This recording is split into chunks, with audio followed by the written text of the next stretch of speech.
Hello friend, GP ফ্যামিলিতে তোমাদের অনেক স্বাগত। এগুলো হচ্ছে মাছের তেল। তো এটা হচ্ছে রুই মাছের তেল। তো এই মাছের তেল দিয়ে আমি একটা দুর্দান্ত স্বাদের রেসিপি বানিয়ে তোমাদেরকে দেখাচ্ছি। তো দেখতে থাকো পুরো ভিডিওটা, আশা করি তোমাদের অনেক ভালো লাগবে।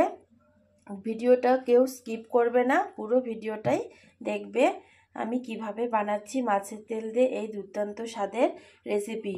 তোমরা বাড়িতে কে কে মাছের তেল দিয়ে এভাবে রেসিপি বানাও কমেন্টসে আমাকে অবশ্যই বলবে। আর যারা যারা না বানাও, তো আজকে আমার এই ভিডিও দেখে তো একদিন প্লিজ তোমরা বাড়িতে ট্রাই করো, দেখবে দারুণ লাগে খেতে এই রেসিপিটা মাছের তেলের। তো এখানে আমি কেটে নিয়েছি পেঁয়াজ কলি, আর টুকরো টুকরো করে একটা বেগুন নিয়েছি, আর নিয়েছি পেঁয়াজ কলি। তো আর এদিকে নিয়েছি একটা পেঁয়াজকে আমি কুচিয়ে নিয়েছি, আর এখানে নিয়েছি 4টা কাঁচা লঙ্কা ফেলে নিয়েছি। তো সবজিগুলো সব আমার ধোয়া কমপ্লিট হয়ে গেছে, তখন আমি রান্নাটা বসিয়ে দেব। তো চলো দেখতে থাকো। তো এদিকে আমি গ্যাসটা জ্বালিয়ে একটা কড়াই বসিয়ে দিয়েছি। তো কড়াইটা একটু গরম হলে তেল দিয়ে দেব। তো কড়াই গরম হয়ে গেছে, এর মধ্যে দিয়ে দিব সর্ষের তেল। রান্নাটা পুরো সর্ষের তেল দিয়েই করব, তাহলে টেস্টটা আরও বেশি বেড়ে যায়। তো তেলটা এখন একটু গরম হবে। তেল গরম হয়ে গেছে, তেলের মধ্যে দিয়ে দিব কালো জিরে।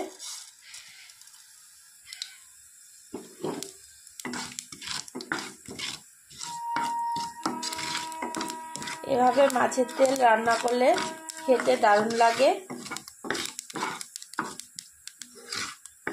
তো অনেকভাবেই মাছের তেল রান্না করা যায়, তো এইভাবে একদিন আপনারা বাড়িতে ট্রাই করবেন, দেখবেন দারুণ টেস্ট খেতে।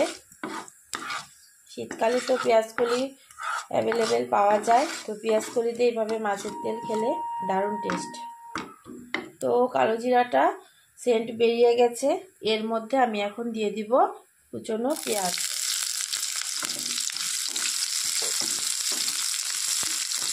কুচনো পেঁয়াজ পুরোটা দিইনি, অর্ধেক দিয়েছি, আর অর্ধেকটা পরে দেব। পেঁয়াজটা একটু লাল লাল হবে, ওয়েট করতে হবে।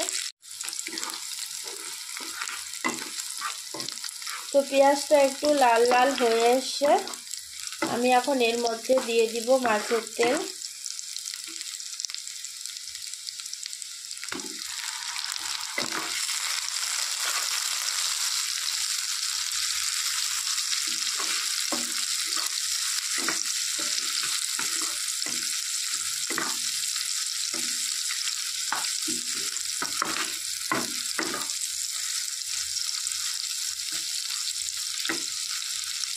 এখন দিয়ে দিব নুন, দিয়ে দিচ্ছি সামান্য কিছুটা নুন,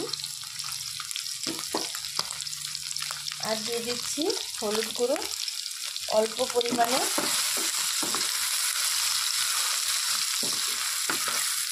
এটাকে এখন ভালো করে একটু নেড়ে চেড়ে নেব, একটু ভাজা ভাজা করে। তেলটা গলতে শুরু করে দিয়েছে।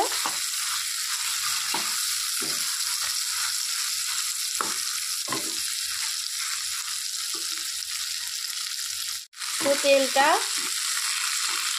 অনেকটাই গলে গেছে, পেঁয়াজগুলো পুরো লাল হয়ে গেছে, সুন্দর একটা স্মেল বেরিয়েছে। তো এখন আমি এর মধ্যে পেঁয়াজকলি আর বেগুন দিয়ে দেব। পেঁয়াজকলি, বেগুন, কাঁচা লঙ্কা একসাথে কেটে রেখেছি, ওগুলো সব ঢেলে দেব।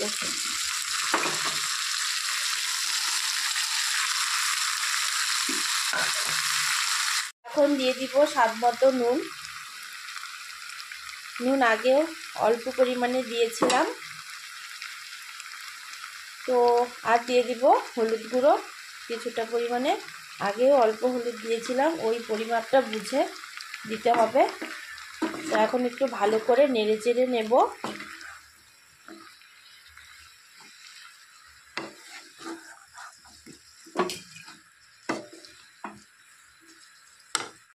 তো ভালো করে নেড়ে চেড়ে নিয়েছি, তো এটাকে আমি এখন ঢেকে দেব।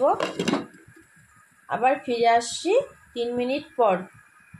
তো ঢাকনাটা খুলে আবারও একটু নেড়ে চেড়ে দিচ্ছি। দেখুন কতটা জল ছেড়েছে পেঁয়াজকলি থেকে।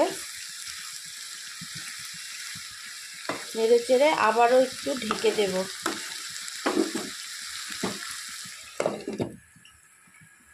তো ঢাকনা খুলে আবার একটু নেড়ে চেড়ে দিচ্ছি। পুরো জলটা একদম শুকিয়ে গেছে।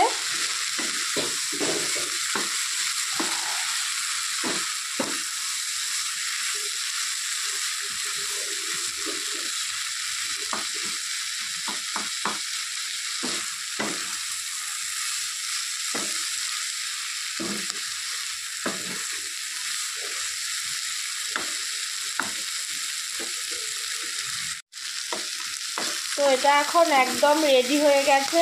তো আমি এখন নামিয়ে নেব। সুন্দর ভাজা ভাজা হয়েছে, একটা সুন্দর স্মেল বেরিয়েছে। তো এখন এটা আমি নামিয়ে নেব। এই যে বন্ধুরা, আমি একটা বাটিতে নামিয়ে নিয়েছি। কি সুন্দর হয়েছে দেখতে। এটা খেতেও ভীষণ টেস্ট। এটা গরম গরম ভাতের সঙ্গে মাছের তেল এভাবে আপনারা রান্না করে খাবেন, দেখবেন খুব টেস্টি একটা খাবার। এটা দিয়ে শুধু এক থাল ভাত খাওয়া যাবে, এত টেস্ট। এটা খেয়ে আর অন্য কিছু তরকারি দিয়ে আর খেতেই ইচ্ছে করবে না। এটা এত সুন্দর একটা খাবার, খুব টেস্ট এবং মুখরোচক, খুব ভালো লাগে এটা খেতে। তো আমার এই ভিডিওটা ভালো লাগলে আমাদের চ্যানেলটিকে প্লিজ তোমরা সাবস্ক্রাইব করো, লাইক কমেন্ট শেয়ার করো। আবার দেখা হবে পরবর্তী ভিডিওতে অন্য কোনো রেসিপি নিয়ে বা অন্য কোনো ভিডিওতে। Tata, by.